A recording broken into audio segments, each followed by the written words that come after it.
from the interviews, it shows that the practice of Prayogavajans and yogis have been progressing to a certain degree, but the task is not yet completed. What is the task? What is the task? Answer louder, please. You should still have lots of energy even though you did not have dinner. What is the task?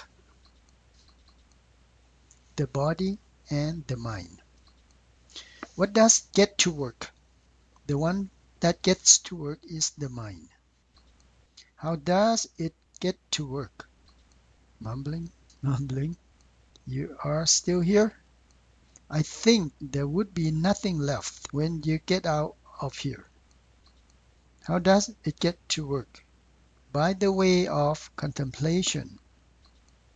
Our task here is nothing else but the body and the mind. We are here at a retreat. We have to emphasize on them. We are here to work, and our responsibilities are the body and the mind, nothing else. We have left behind other kinds of tasks at our temples or homes for another task here, the body and the mind. There are two elements, the body and the mind, or the rupa and the nama. The acts of the body, no matter if they are the major or minor acts, such as lifting, holding, getting dressed, washing face, brushing teeth, having meals, etc. They are all tasks you have to perform. All actions need to be contemplated of. The Vedana is also a task. All the thoughts of the mind are tasks. The seeing, the hearing, the tasting, touching, they are all tasks. If you are serious about the practice, you will not have time to think about anything else. However, some still openly take some time doing something else. Make it look like you have lots of free time.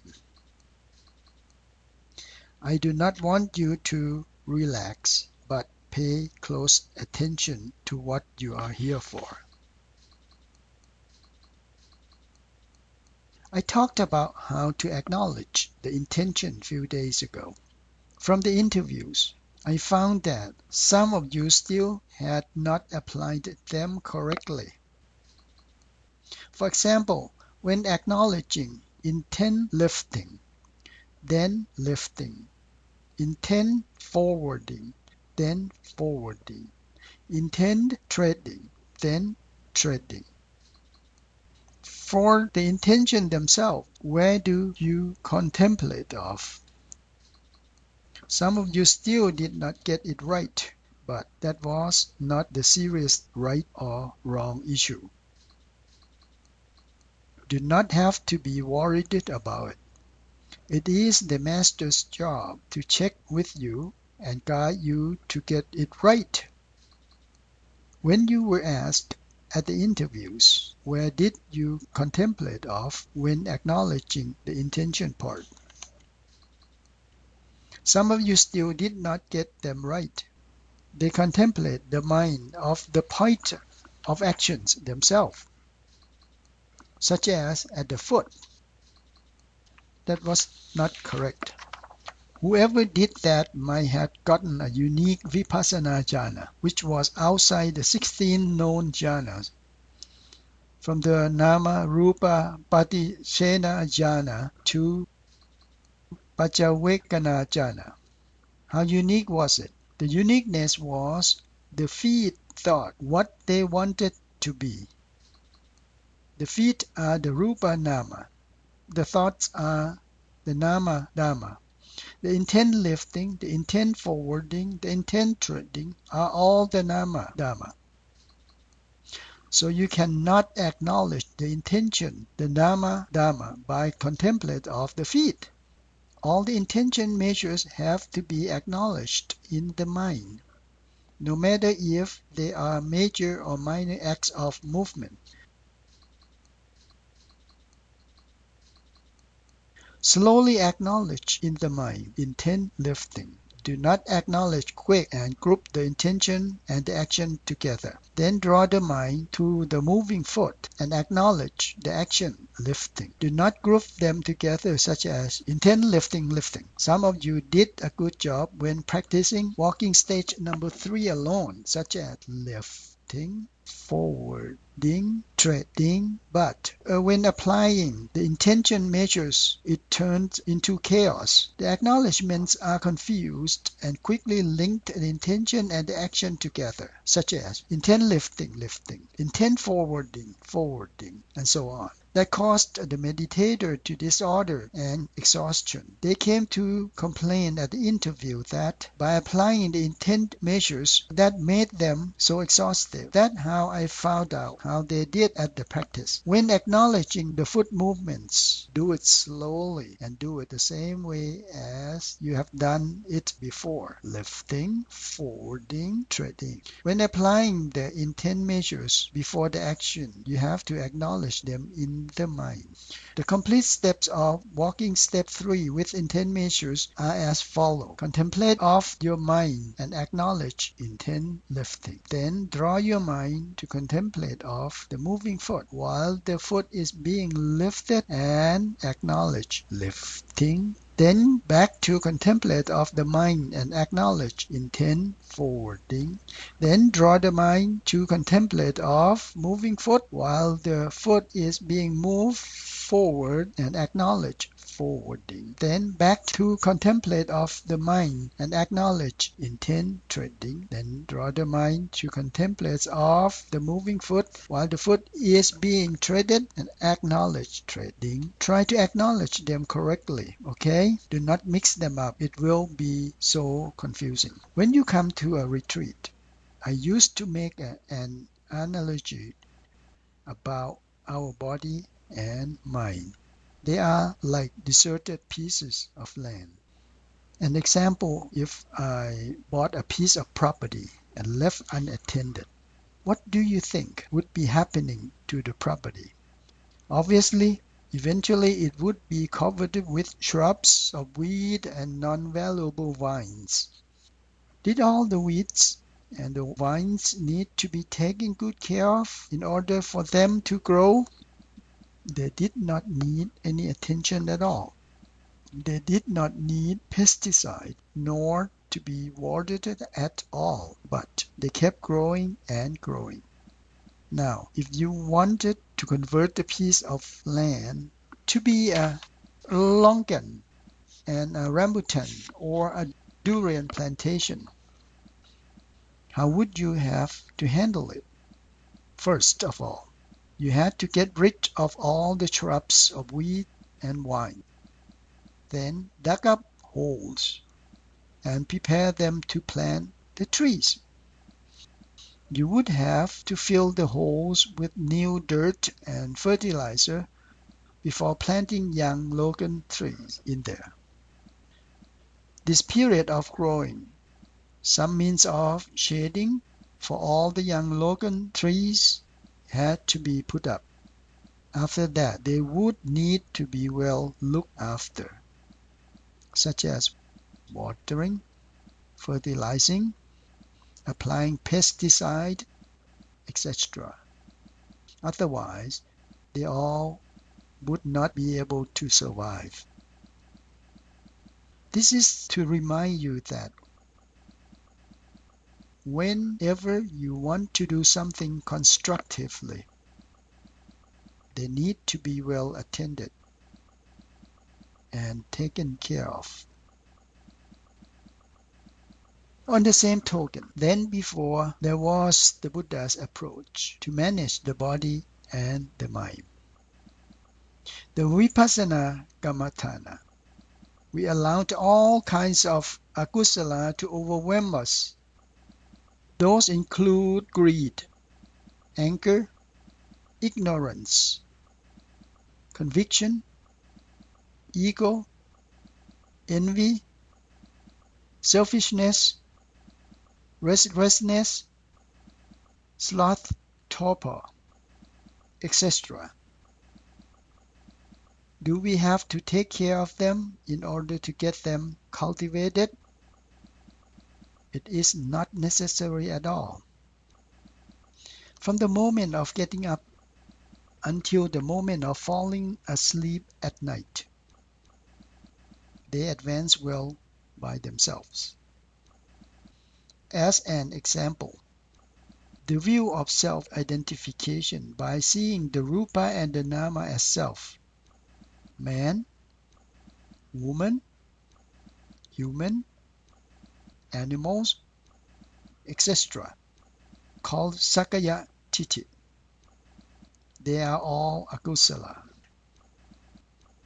Do we have to specially cultivate them? Do we have to specially cultivate them? Not at all. Who does wake up in the morning if not acknowledging it? We do. The akusala takes over.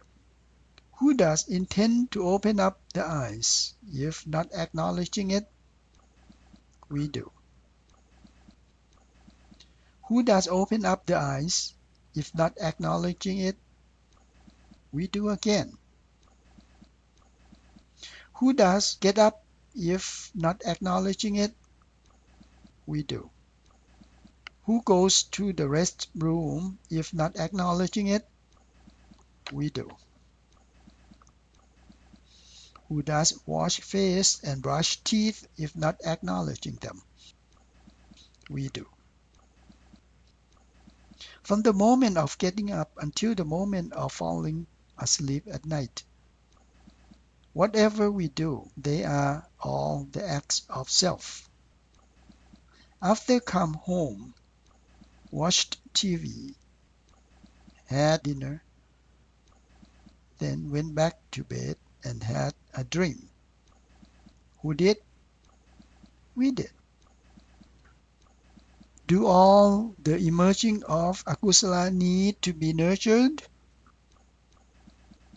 No, not at all. They are able to emerge well themselves.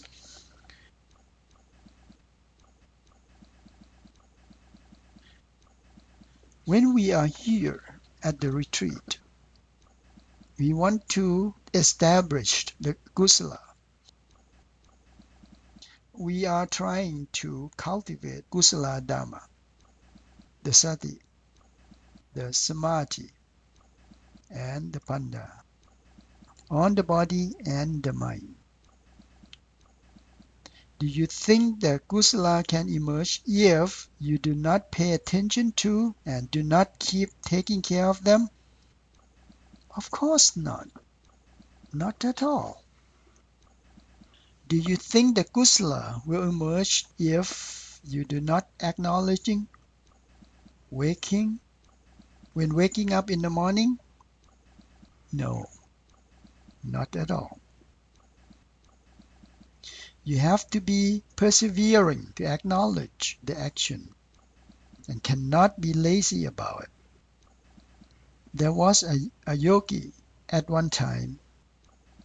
I asked if she acknowledged when she woke up. She said she did not. I asked her why not.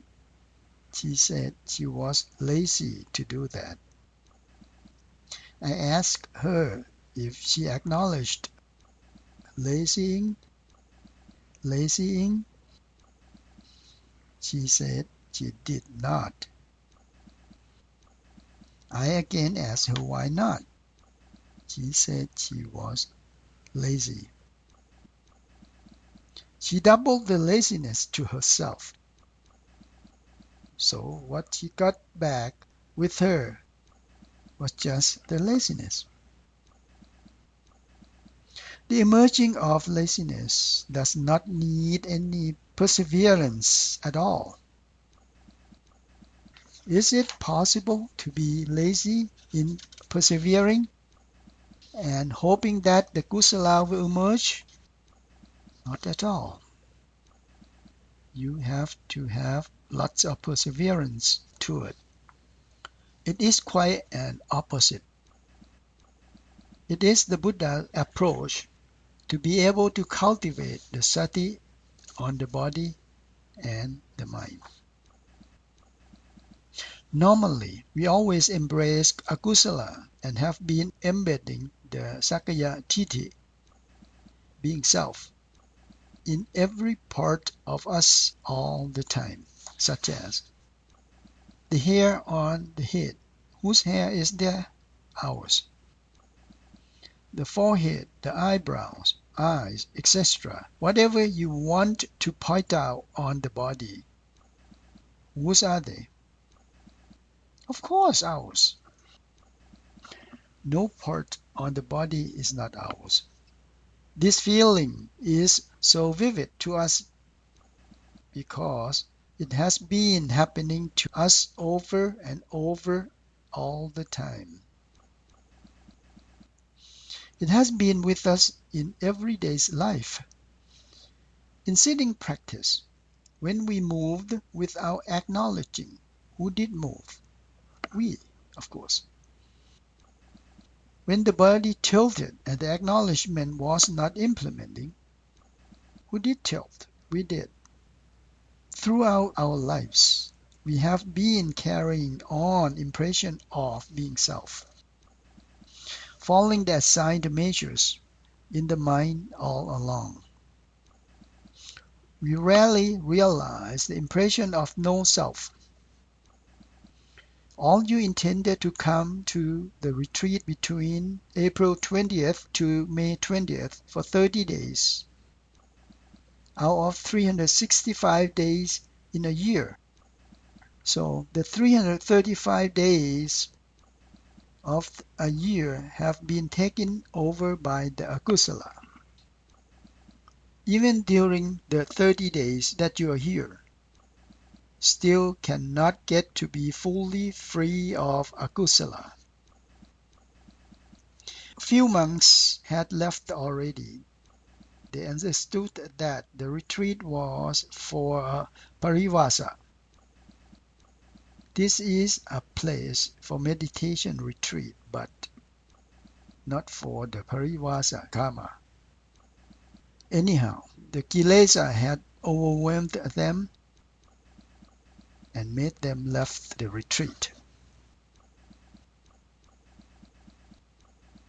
While we are here, do you have 100% of the kusala? No. It is not easy to confine with kusala all the time. The kusala is always trying to derail you.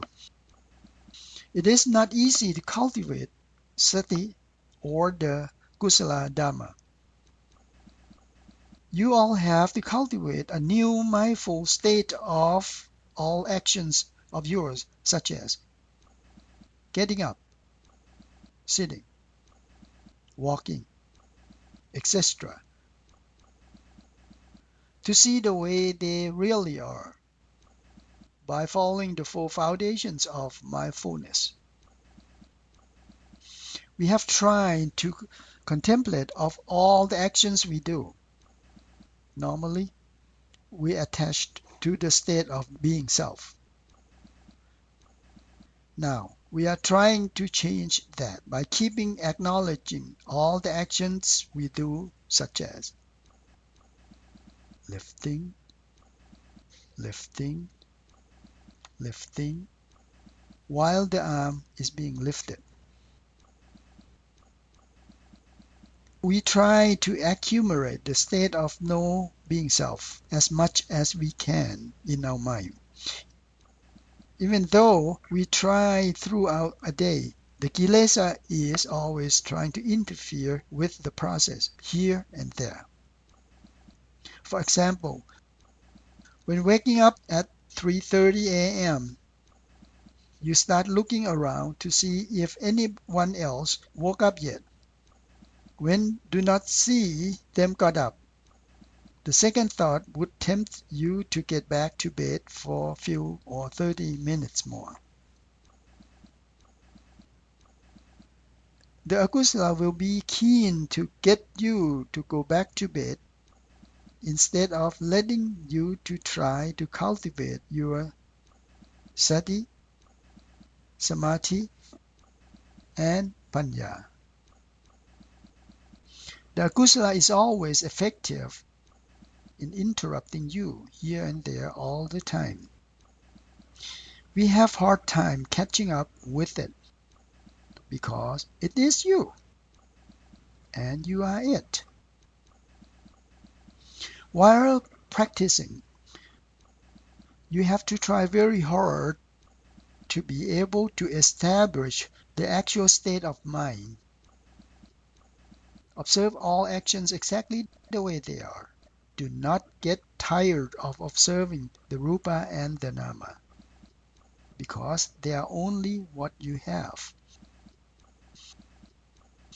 Some has complained that it was boring because we had to acknowledge the same things over and over.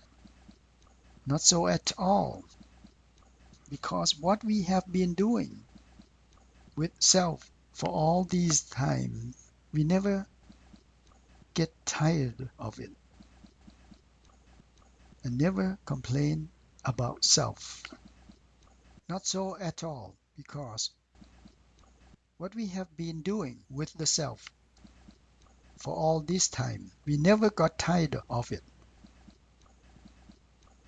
and never complained about being self. When we are trying to establish no self, it becomes so boring. That is why we have to try to cultivate the state of no self. Otherwise, it is not possible to realize the truth of being the rupa and the nama. I used to give an example. What the statement of the Buddha in the Tika Nikaya Mahapatthana Sutta. In the Tika Nikaya Mahavaka, quote, Pata Tina Pati Cheta Tava Tapito Satsa Poviya Tutaso, unquote, means it is not easy to grasp the rupa and the nama. It is very hard. He related that as if one had flown over a large mountain like Doi Intanon by a helicopter and threw a turnip seed, a tiny seed, to the jungle down below. Imagine how hard it would be to come down and look for the seed. Do you think it would be easily found? The seed would be covered with the dirt of the big mountain. Is that going to be easy to locate the seed? No, replied, not at all. The same way, he gave an analogy to that. Quote, it is not easy to be able to grasp the rupa and the nama exactly the way they are, unquote. Has anyone seen the rupa and the nama exactly the way they are? Since you are here 8 days already, even though you are with them all the time, you brought them with you from home or temples here, and will bring them back with you when you are done. You have been with them since you were born. You have been taking them along everywhere, abroad, Europe, or all over the world. However, you never realize the actual state of existence of the rupa and the nama, or the body and the mind. It is not easy to be able to grasp the Rupa and the Nama. Why you cannot see them, even though they are with you all the time? Why? Because you do not have the panya that is able to grasp the Rupa and the Nama. Why do you not have the panya? Because you have not been accumulating it. I used to give an analogy about Chinese language. New meditators may not have heard this. Suppose someone brought a big white piece of a banner that had a big Chinese phrase about a clue to a treasure trove written on it and was posted in front of you. Did you see it? Yes, you did. Did you know it was in Chinese? Yes. Were you able to read it? No. Would you be able to understand it? No. Why were you not able to read it, even though you saw it and knew it was in Chinese? Because you did not have any knowledge about Chinese in your mind at all. No matter how much you tried, you would not be able to read it. So you got upset and went to study Chinese until you mastered reading, writing, and speaking. Now, if they put the poster up again, did you think you would see it? Yes, of course. This is an assumption, okay? Did you know that it was in Chinese? Yes. Could you read it now? Yes. Would you be able to understand it? Yes. Why so? Because the panya about Chinese had been attained in your mind already. That was why you were able to understand it.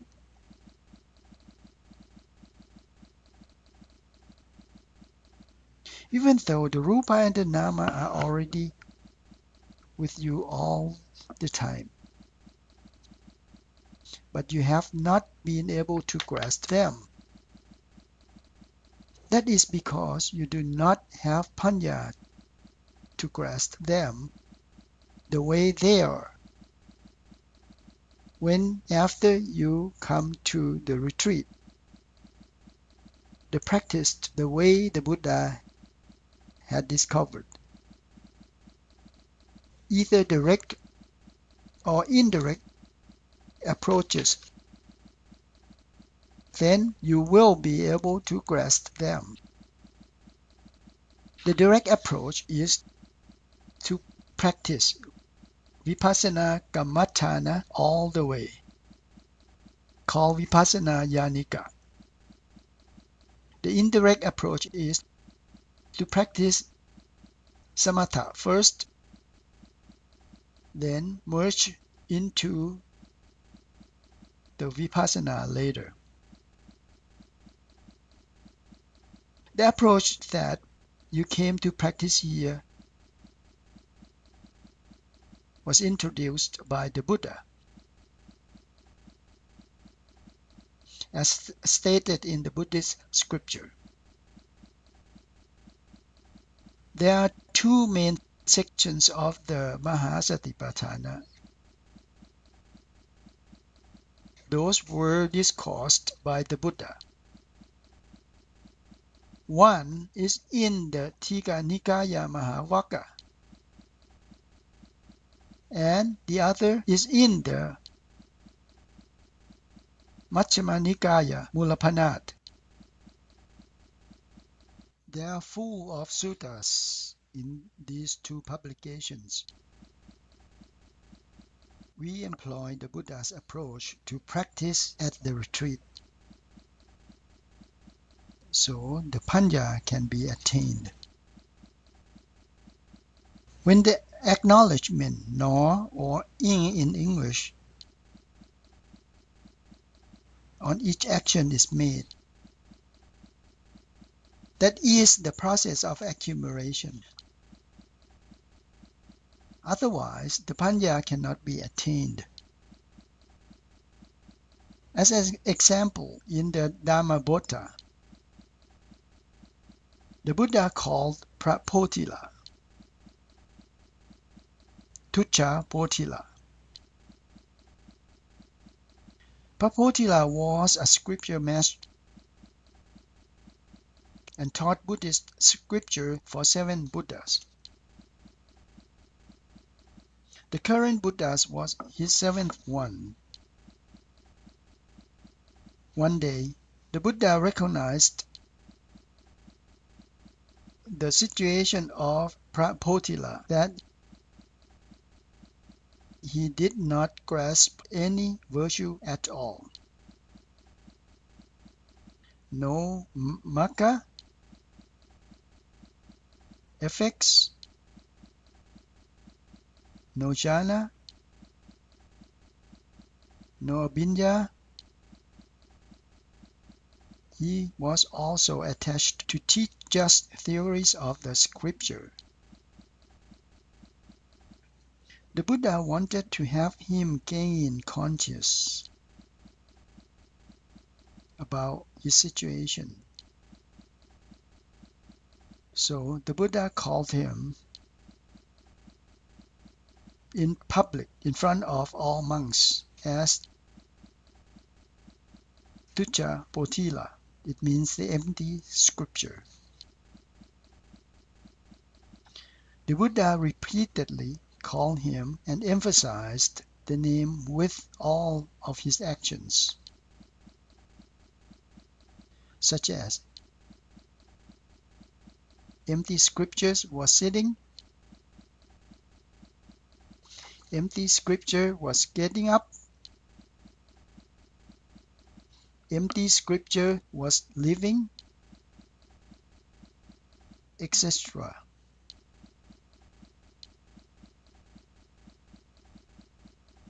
He started wondering why the Buddha had called him so, even though he had mastered the complete scripture.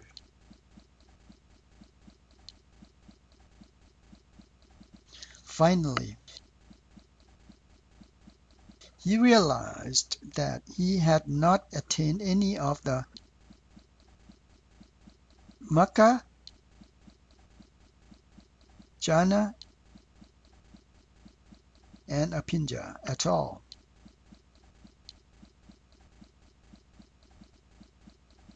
He decided to leave the Chetawan monastery, heading into the forest. He ran into 30 arahants out there and went to ask each of them one by one to be his master.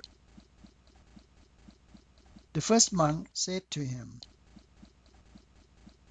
quote, "You are my great teacher. Everything I know, I learned from you. I cannot be your master." Unquote. He kept on asking each one of them till the 30th one. No one agreed to be his master. Then he went to a 7-year-old novice, paid respect to him, and asked him to be his master. The novice responded, quote, "Respectable senior, you are a great teacher. I cannot be your master. I learned everything from you." Unquote. Prapotila had to influence the novice to be his master. At the end, the novice had to give in with conditions that he had to obey him and did whatever he was told to do so. Prapotila agreed. First, the novice told him to go into the pond at that moment. Prapotila did not say anything, lifted his hands up, putting palms together at the chest level and salutation, and calmly walked in the pond. The novice realized then that he had let go of his ego because he did not concerned about his robe was going to get wet and dirty at all. He was wearing a high-value robe worth hundreds, thousands of kahapana, that equivalent to many million bahts. Just when the bottom of the robe was about to touch the water, the novice told him to stop and to come up. Then the novice told him to go to a termite mound and took out a Praya Nikrota, a monitor that lived in there. There were 6 openings on the mound. He had to close 5 of them up first. Nowadays, in Thai, they have renamed some of typical names of some animals and flowers. For example, hell, water chestnuts in Thai is called hell. It's being called Somwang, hopeful. Lantom, plumeria, is being called Lilawadi. Here, monitor or lizard is now being called Ngen Tong animal, the silver and gold animal. Prapotila told the novice, quote, "The wise one that was good enough listens for me," and he then went to meditate. The Buddha had been following his progress through his supervision at more than 200 yojana away. A yojana is approximately 16 kilometers. He felt that he had to intervene. He then projected his radiant image just before Prapotila and revealed some insight to him. Quote, "Yoka chaya yati puli," unquote. Panya can be attained from the process of accumulation, unquote. Quote, "Ayoka puli sankayo," unquote, means Panya can be deteriorated from the non-accumulation processes. While you are working on the practice here, you have been accumulating your Panya. At what action have you been doing that? When at each time you acknowledged, no, or ing. That is the process of accumulating pieces of vipassana Panya. I used to give an analogy about if you went to the wood and cut down trees to make a chair. You chop off 3 trunks in pieces and made various parts of the chair: the legs, the sitting plate, the back, the supports, etc. They were all loose pieces. At this stage, were they called a chair? No, even though you had all finished pieces. When after you had assembled them together, then you called it a chair. No longer loose pieces. On the same token, when you contemplate of the body and the Vedana, the mind and mental phenomena, each acknowledgement you make, no or ing, is a process of accumulation. They are not yet relinquishing the vipassana jhana until the process of accumulation is completed. After the full strength has been gained, then the vipassana jhana will be attained. That reveals the powerfulness of the real vipassana jhana. And never try to analyze anything. The Buddha was spending time under the Achaparanikoda tree, trying to figure out what to do concerning preaching the Dharma he attained. He had a notion of not preaching the Dhamma altogether. He realized how human natures are, such as when he talked about impermanent, they argued that it was permanent. When he talked about dukkha, they argued that it was sukha. When he talked about anatta, they argued that it was atta. They always went to the opposite direction. The Dharma of the Buddha is very complex and comprehensive. Apparently, it is like the reversed path of the normal behavior of humans. The Buddha stated in Vinaya Mahavaka Bodhikatha, quote, Ati groko mayayang damo gampiro dutaso turanupoto santo panito attaka vajaro nipuno lapanita paranyo, unquote. I just reviewed a small part of it for you. You can read more in the publication mentioned above. Attaka Vajaro. The enlightened Dharma is not for the sense of analyzers. If one tries to always analyze without practical experiences, one would be like Prapotila. He had full knowledge of the scripture and taught all the monks throughout 7 Buddhas. He did not have a grasp of practical experience at all. So you have to be attentive and keep acknowledging to advance the accumulation process. What is the main player in the accumulating process? Not the laziness, of course. You have to put the perseverance, the virya, as the main player in order to get task done, no matter in the general secular or in the Dhamma division. You will need to get perseverance to work for you. There is a popular slogan in general secular said, quote, if there is perseverance, there shall be a success, unquote. Oh, why is the response so slow? I guess you all need recharging. Quote, if there is perseverance, there shall be a success, unquote.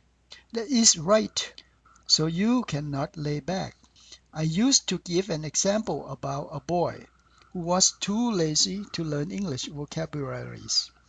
He tried to use the same word for different purposes. He used the word come here to tell a person to either come and go. When he wanted a person to come to see him, he said, come here. However, if he wanted a person to go back, he used the same word come here again. However, he had to run over to the other side to call the person. It worked for the purpose, but he had to exercise perseverance in different way. So, no matter either in general secular or the spiritual order, you will have to have perseverance to get things done. That is why in general secular they have the slogan, quote, if there is perseverance, there shall be a success, unquote. What is the slogan in Dhamma division? The Venerable, what is the slogan in the Dhamma division? Viryena tukha maccheti. Viryena tukha maccheti. It means because of perseverances, one will be able to evade dukkha. Laziness will lead you to dukkha. That is why you cannot be lazy. You should not be lazy to acknowledge the actions. After the Buddha had a meal offered by Ubasika Suchada shortly before he attained enlightenment, he then floated the food tray in the river. Upon the tray floating, he made a wish that, quote, may the tray be floating against the current, to signify his strength in attaining the enlightenment on the day otherwise just floating following the current, unquote. Suddenly, the tray was swiftly running against the current to the whirlpool section of the river, and sank down to the Naga people, the Naga world. The tray went down and slid under the bottom of the stack of trays from the previous Buddhas, not on the top. There were 4 trays altogether. The Kassapa Samma Sambuddhas was the third one, and the tray of the present Buddha to be was the fourth one. As stated in the Chatika Attakatha Santike Nitta, there was a click noise when the trays were stacking together. Who was the protector of the trays? What was their name? The noise woke up the Kalanaka, who was the protector of the tray stack at the time. He had been sleeping since the Kassapa Samma Sambuddha until then. He sluggishly said, quote, "One attained the enlightenment yesterday. There is another one today." Unquote. And then again he fell back to sleep. I guess he would wake up again at the time of the enlightenment of the Plasi Arya Maitri, the next Buddha.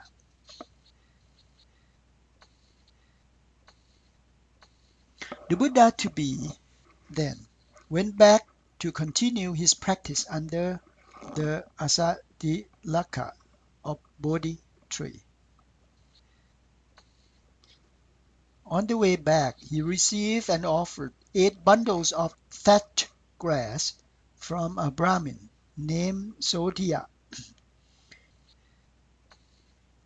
When he got to the Bodhi tree, he made circling walk to the right around the tree to find a spot to set up a place for sitting.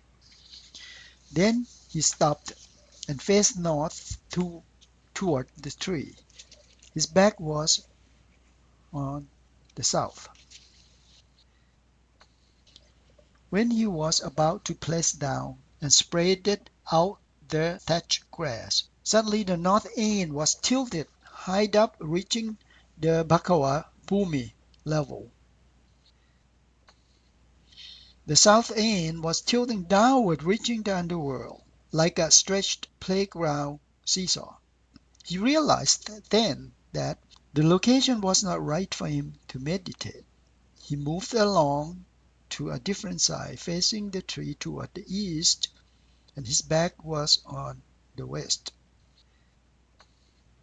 The same situation happened, and he could not set it down. He moved along to the north side of the tree and faced southward to the tree. His back was on the north. The same problem happened. He had to walk along to the east side of the tree. He now facing the tree westward. His back was on the east. This time, when he was placing down and spread out the thatched grass, the spot was so steady and firm. Suddenly, a cathedral turned up for him at the very spot under the spreaded thatched grass. There was a comment from a yogi that he should be facing eastward. Yes, he would face eastward after he sat down. Then he had not yet sat down. He was working on setting up his seat. That was why he was facing westward.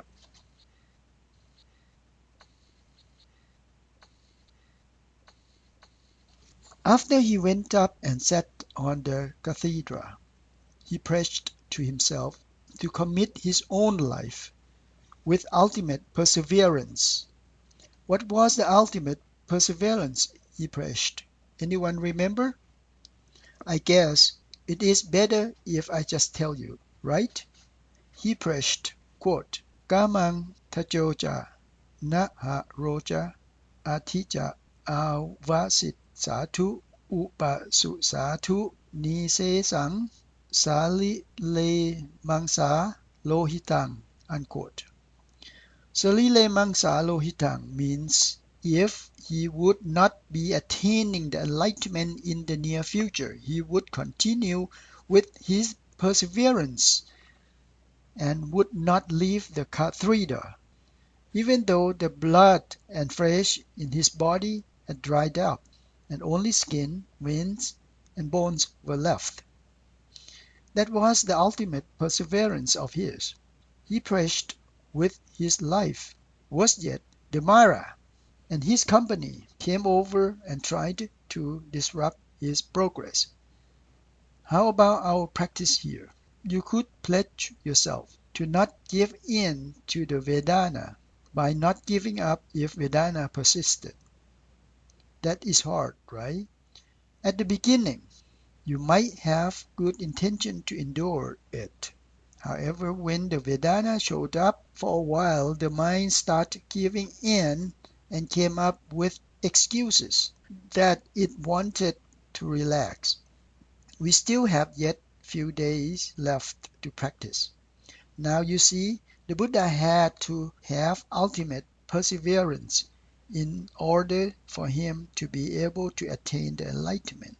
The Buddha discoursed the Mahasatipatthana Sutta in Uted, quote, Kaye kaya nupasi viharati atapi sampachano satima ha vitaya loke avitha tomana sang, unquote.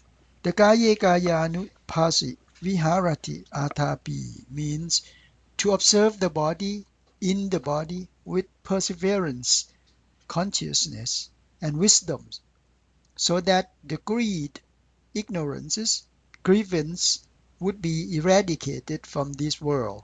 To be able to eliminate the greed, ignorance, and grievance from this world.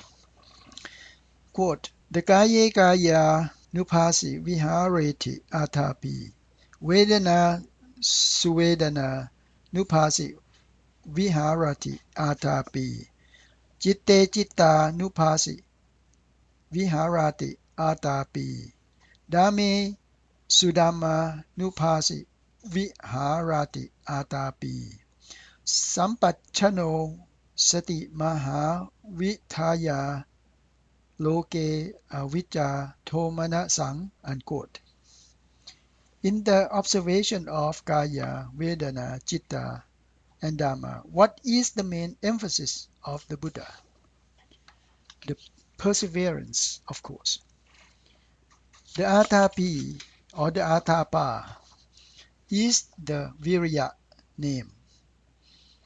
Why Virya is the Atapa? Because the Virya is the main element to eradicate Kilesa.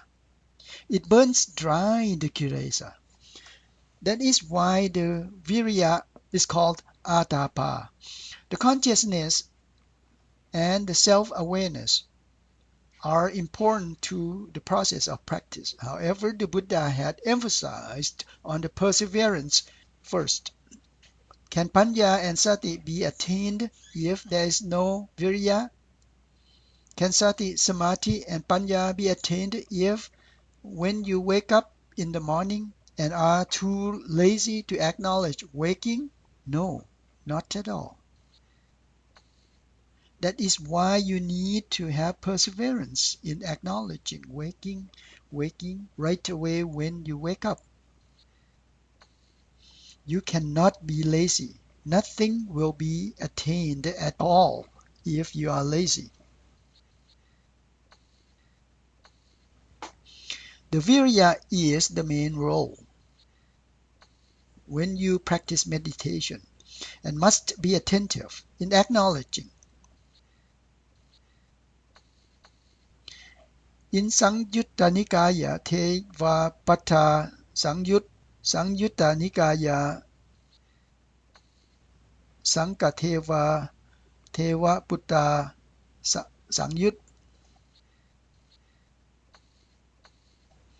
under the Dhyana Teva Putta. Do you remember Dhyana that come to give a religious verse at the Buddha compound? Some of you might have come across some of the chanting verses if you use the official versions. Quote, Chinta sotang parakama kami panumana pummana na pahaya munika me negata mupapa jati kayi la je kayi la tinang thalamamenang palakame siti lopi palitajo piyo akila tilajang akatang tukkhatang seyoปัจจาเสปฏิทุกขาทังกาทัญจะทุกขาตังเสโยยังกาโทมานุกาปาติกุโสยาตาทุกขาหิโตหัตถามิวานุกากันตาติสัมมัญญังทุประมัตถังนิรายายุปัตตาปติยังกินจิสิทธิตรังกัมมัง unquote ยังกินจิสิทธิรังกัมมัง means if there is no seriousness in working on a task at all นัตถังโหติมหาปาลัง there shall be no success on the task. Do you see when practicing if the acknowledgements are not done consistently then the success will not be realized. From now on, exercise more virya and try to acknowledge consistency. 8 days have passed. The freedom time is getting less and less. Some yogis feel discouraging from the practice. They think that they have not been progressing after many days of practice. They have not grasped anything or gained anything at all. What do you want to grasp and to gain? There is a certain norm that is being followed about yogis would grasp and gain. Quote, what yogi will grasp first? If they do not grasp that, they will not grasp anything at all. What yogis will gain first? If they do not gain that, they will not gain anything at all. Unquote. What do you think? What yogis will grasp first? If they do not grasp that, they will not grasp anything at all. What are the main essence of the vipassana? They are the rupa and the nama, or the body and the mind. Te pumaka sankalatam means the rupa and the nama, those exist in the tri-planes, sensuous plane, form plane, and formless plane. What yogis will grasp first are the rupa and the nama at the present state. If they cannot grasp that, then they will not be grasping anything at all. They will not be grasping anything at all. What yogis will grasp are the body and the mind, or the rupa and the nama. Do not have to be concerned about anything else. First of all, you have to be able to grasp the rupa and the nama the way they are at the present state. You have to be attentive to grasp the rupa and the nama at the present state. They have to be the rupa and the nama at the present state only. Do not pay attention to the rupa and the nama either in the past or in the future. How are the rupa and the nama in the past? I will show you example. If you have lifted the arm up but just start acknowledging, lifting, lifting, lifting. That was already in the past, and you would not be able to grasp the present of the lifting action. The action was already done. It was already started, was having lifting action and was already finished. The acknowledgement was started afterward. Would you be able to grasp the present action of the process? Not at all. Action was already finished. So just do not have to pay attention to the rupa and the nama. Those were already in the past. There is nothing to grasp. Now, if you started acknowledging lifting, lifting, lifting, and the arm was lifted after the acknowledgement was done, what was happening then? That means action was not performed yet when you were observing it. The acknowledgement was done ahead of the action itself. Again, there's nothing to grasp there either. So do not have to pay attention to the rupa and the nama. Those are in the future. Just observe the action at the present moment while it is performing. For example, acknowledge lifting, lifting, lifting while you are lifting the arm. That is how you are able to grasp the rupa and the nama at the present moment. When you wake up in the morning, how do you know? The conscious mind that feels the waking, even before the eyes are opened. The Dharma is called Chitta settles on its path. But in general, it is called awake. Awake is the Nama Dhamma. So you acknowledge the present act of the mind, waking, waking, and then acknowledge intent eyes opening, intent eyes opening, and so on, is also the Nama at the present moment. Then acknowledge eye opening, eye opening, eye opening. That is the Rupa act at the present moment. Those are the tasks that you have to perform. Acknowledge the present actions of the Rupa and the Nama. Cannot be relaxing in the acknowledgements or pick and choose. The process of acknowledgement at the present moment of the actions is a process of accumulation. It is 100% kammatthana. No excuse of relaxing. Start acknowledging from the moment of awaking until you come to the practice hall and continue on. Take time executing it. Do not have to be hurried, but that does not mean that you can relax and try to arrive at the hall just at the lunch break. Do not be relaxing. You will have to be able to grasp the rupa and the nama at the present. Keep up with the process and unexpected phenomena, such as the nama rupa paticchedayana, will reveal itself. Be attentive. You have to grasp the rupa and the nama at the present moment first, from the moment of waking until the moment of falling asleep. Do not be concerned about anything else. You have to employ the body and the mind to be like a field to plant the consciousness.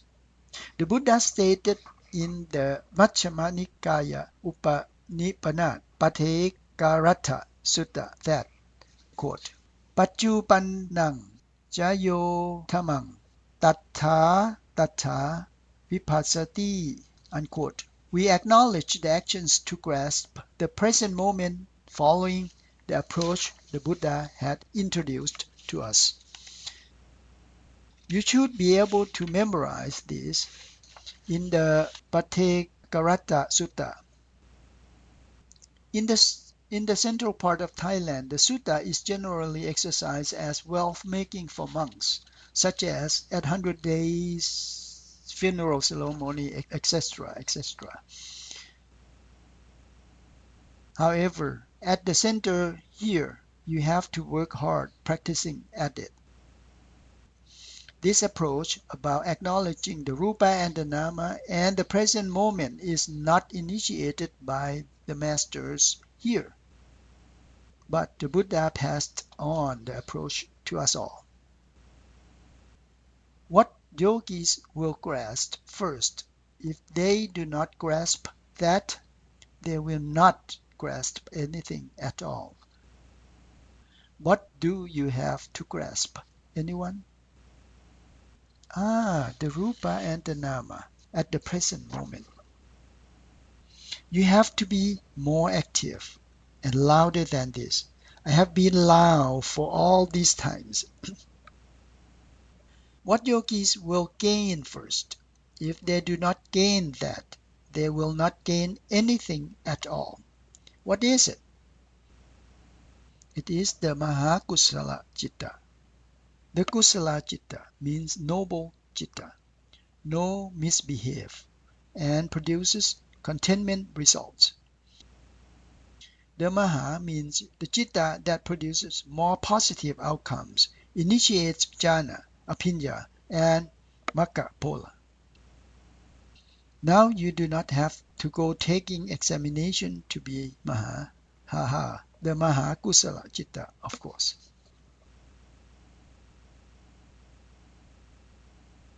Whenever you acknowledge each no or ing, you accumulate the Maha Kusala Citta.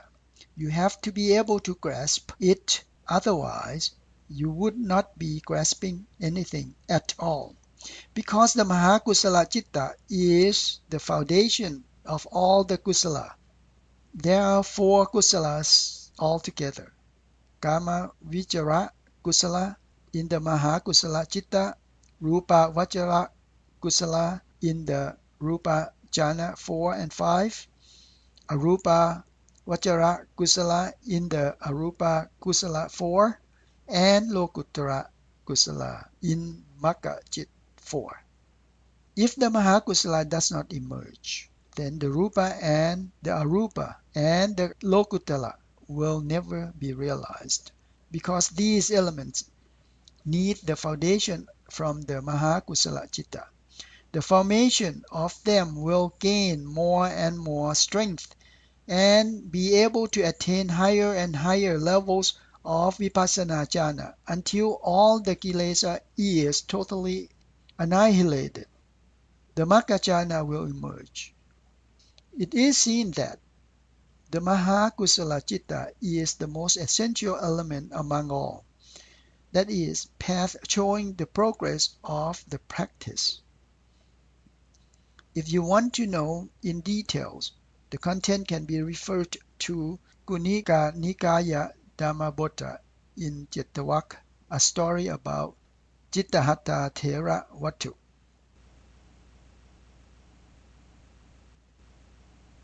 I will tell you a brief story about it. He was a young farmer in the city of Savatthi. He had lost one of his oxen from the herd. He was searching for the ox from early morning and found him at around noontime. He was starving. On the way home, he passed the Chetawan monastery.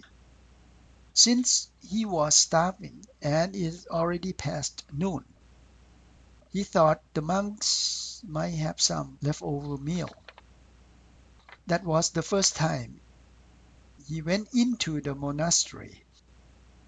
He never had faith to come to the monastery, but this time because he was hoping to have some food there. The monks saw him and knew that he was hungry, so they offered him to take whatever he wanted. During the Buddha's time, monks always received nice and lots of food offering when they went out alms in the morning. They always had leftover, in which some food novices saved them to offer to the monk again on the next day, and they would give the rest away.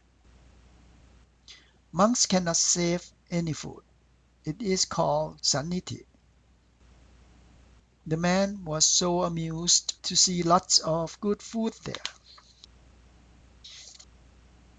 He asked the monks, after he finished his meal, that if there was any special event there.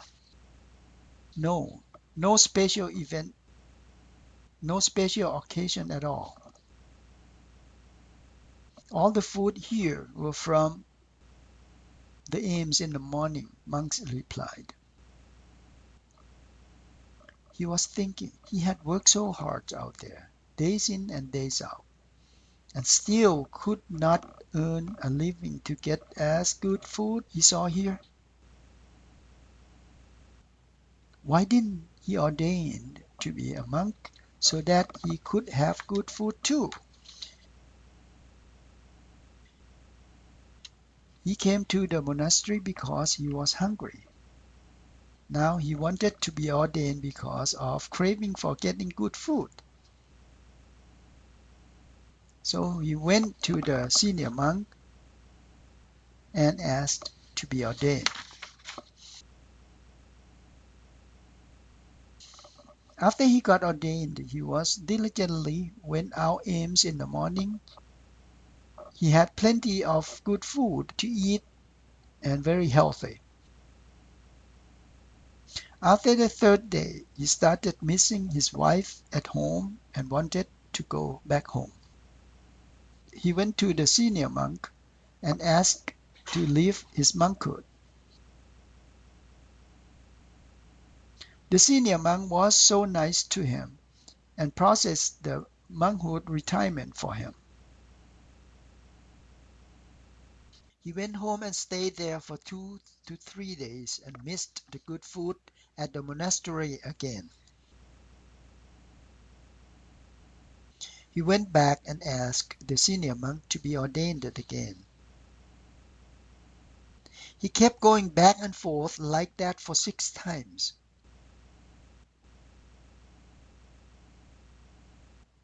In the meantime, his wife was pregnant in late term already.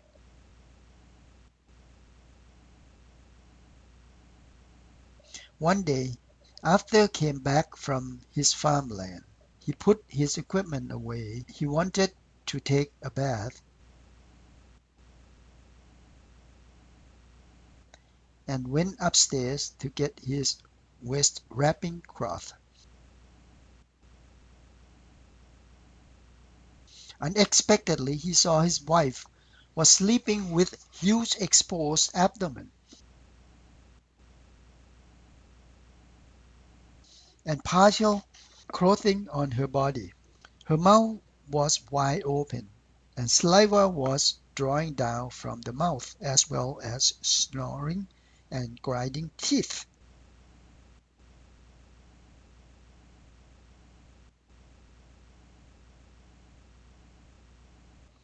His wife's body was like a corpse. He felt so depressed for a sudden, and was thinking that because of living in the uncertainty of this body that made him kept going in and out of the monastery for many times.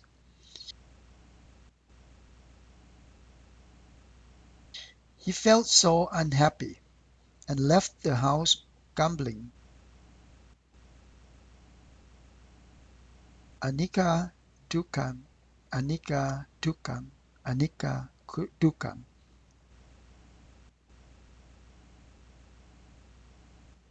What does it mean? It means not permanent and unhappy, not permanent and unhappy. His mother-in-law saw him left the house again, so she rushed upstairs and saw her daughter half naked sleeping.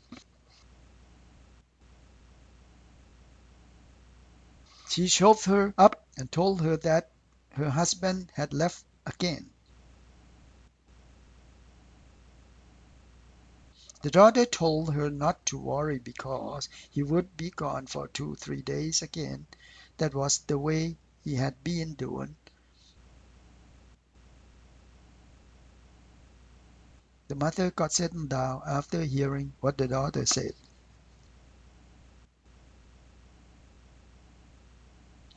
This time was different. He was grumbling, Anicca dukkhaṃ, anicca dukkhaṃ, anicca dukkhaṃ, along the way while he was walking. About halfway to the monastery, he had attained the Sotapanna. All the monks here have been acknowledging,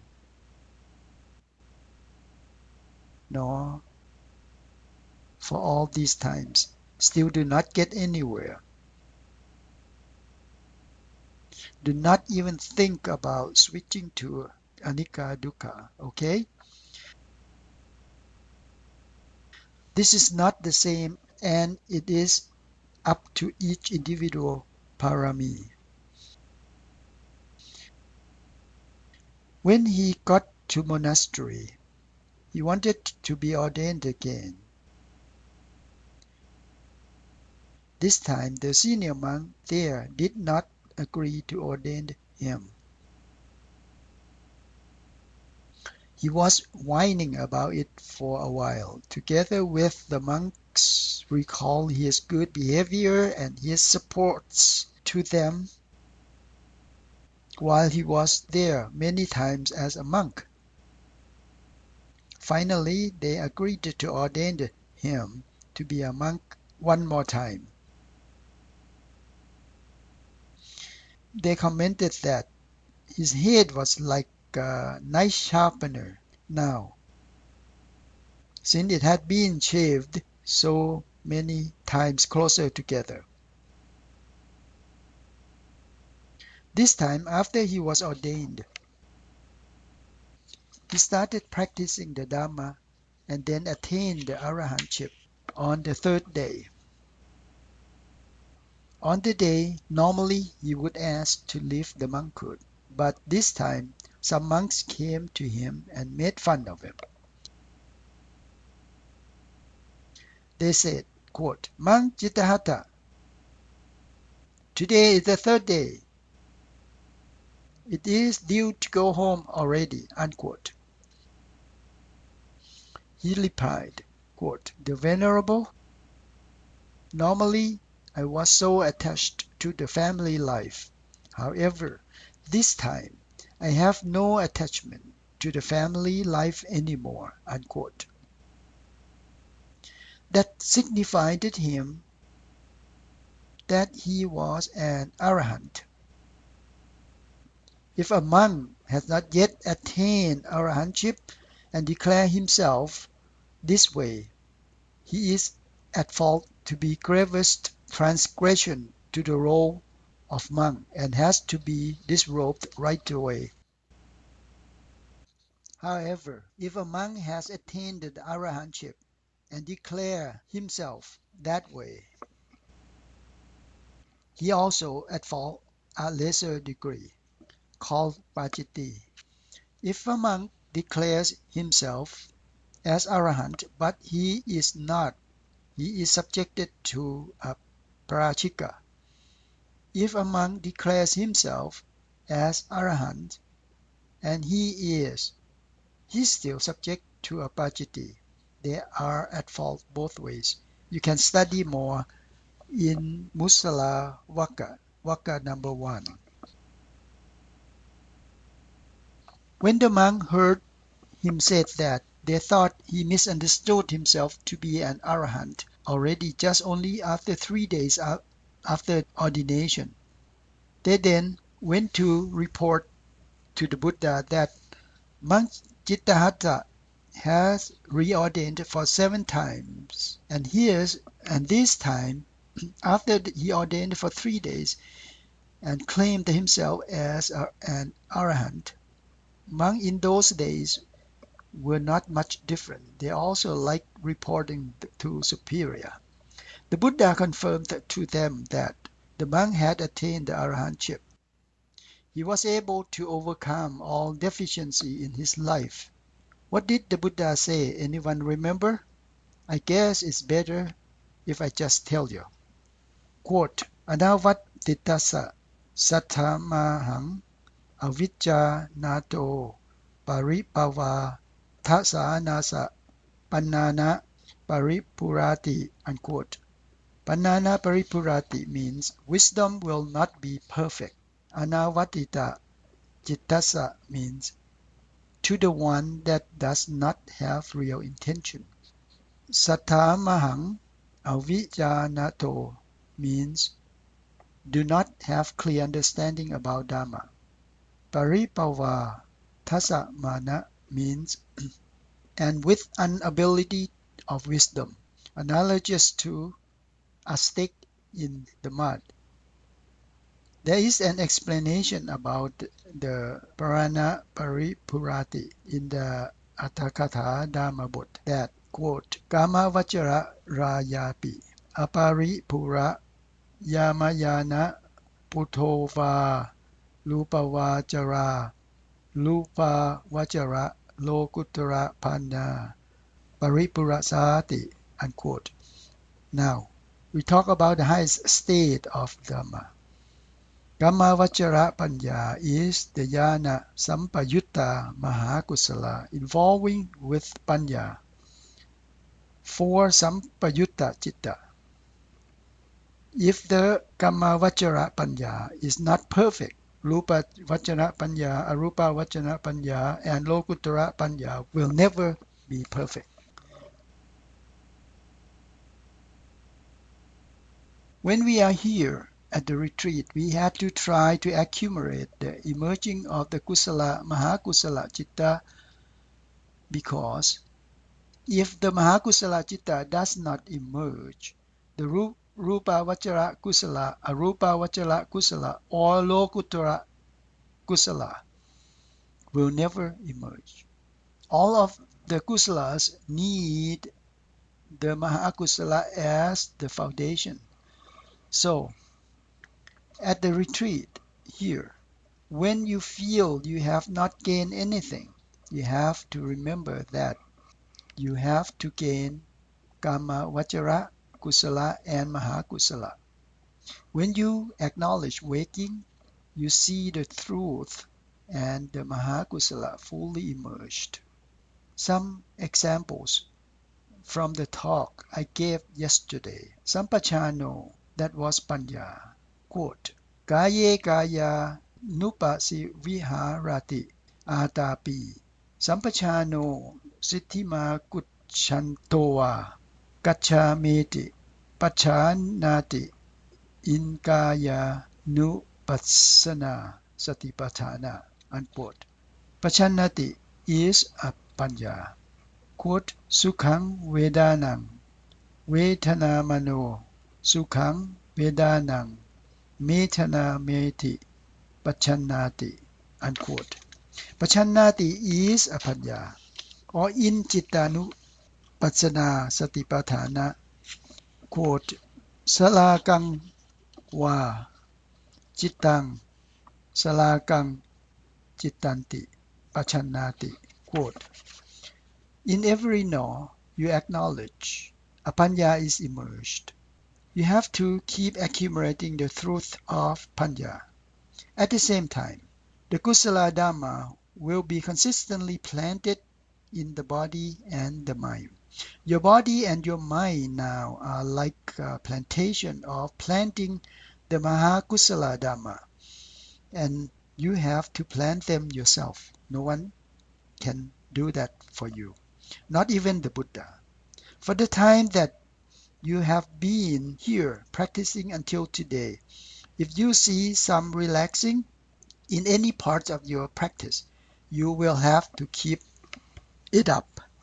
When you wake up in the morning, if you do not keep acknowledging, the Kusala will take over.